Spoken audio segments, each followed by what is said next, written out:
biggest challenges facing you, Eastern Washington? Well, I think the first thing that stands out is our quarterback, Brennan Adams. He's having a great year, and I think he's much improved from where he was a year ago. So it'll be a great challenge with their offense. What do you have? What's the key to stopping a guy like that? Well, I think you have to contain him. He's going to make some plays. We understand that. I think he's similar to our quarterback in Denarius, where I don't think teams come in there and expect to completely shut him down. They expect to, or at least try to contain him, and that's what we're going to try to do with Vernon. What would you just use? Do they remind you of any teams that you guys have played already this year? Not necessarily. They remind me of Eastern Washington that we've played here for the last 7 years, and it's the same. They do the same thing every year, and they're very successful with it. So it's I think it's pretty unique for what they do. How would you describe this Montana State Eastern Washington rivalry, Coach? I just think it's a big game. It always is. I think they have a lot of talent, and we have a lot of talent in our team. And I think both teams and players on both teams understand what they're getting into when they play, and it's always a fun game to coach in. As Cody talked about, it feels like the Big Sky Conference Championship. I mean, do you have to approach it in terms of preparation any different because of that? No, I don't. I approach every game the same, put the same hours in last week as I will this week, so it's all the same. You have to prepare to win, and doesn't matter who you're playing or what the records are. You have to do it the same way every week. Do you design new strategies for a team like Eastern Washington? I'm not going to talk about the game plan. But I mean, just in general, do you go something new, something different? Do you put in something different this week? It's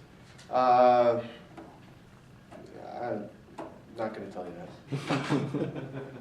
Coach, y'all have been in a close game since the Stephen F. Austin game. Was it nice to get some experience against Northern Colorado being in a close game late in the fourth quarter? Yeah, it is.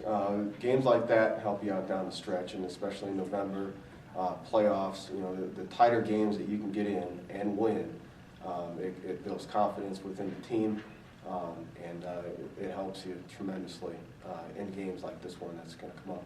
Can you talk specifically about what changes you made at halftime Saturday to kind of turn the tide in that game? Such a drastically different second half than first half. You know, I think we played better. You know, maybe we adjusted an alignment here or there with some guys, but I think at the end of the day, we just played better in the second half than we did the first half. There's so much talk about Eastern Washington's pass game. You guys going to put equal priority on the run, though, since they do have a couple quick backs? Yes. You know, I learned a lesson a year ago when we played Stephen F. Austin at home, and they were a big sling it around the yard team, and we didn't worry about the run much. And they came out in the first quarter and ran it about every play. So we'll defend the run like we always do, and hopefully make them one-dimensional, and then we'll worry about the pass game. Any worry about how thin the secondary is right now with all the injuries? Nope. Anything you notice that they do that makes them so explosive? I mean, like half of their touchdowns have come on plays of over 15 yards or more. It'll be a stress point for us this week as far as explosive plays, and we have to do a good job when he scrambles and plastering and making sure that we don't watch the quarterback, especially in the back end. Have you noticed if those plays have come when plays have broken down, or are those coming on design plays? Typically, when a play breaks down, he'll scramble around, very much like Denarius does. Scramble around, guy pops open, throws it to him, 6 points. Does that make it easier for the defense since they've had to practice against McGee to have to face someone else who can scramble around and make those plays? You'd like to think so, but we haven't played against Denarius since August. So. Coach, I'm doing my senior profile on Stephen Bethley. What did you see out of him when he first got to campus, and how has he grown since then?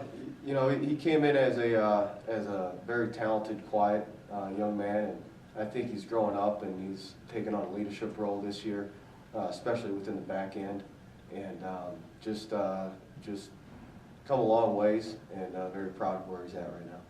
Does it give you an extra sense of security or confidence in the kid, being that he has played so many games for you, seen so many live There's no doubt. He's always the, you know, in a sense, the voice of reason in our room, and I think on the sidelines as well. And he's played in huge games before and played well in them. So he's definitely a guy the guys will look at and gain some confidence from.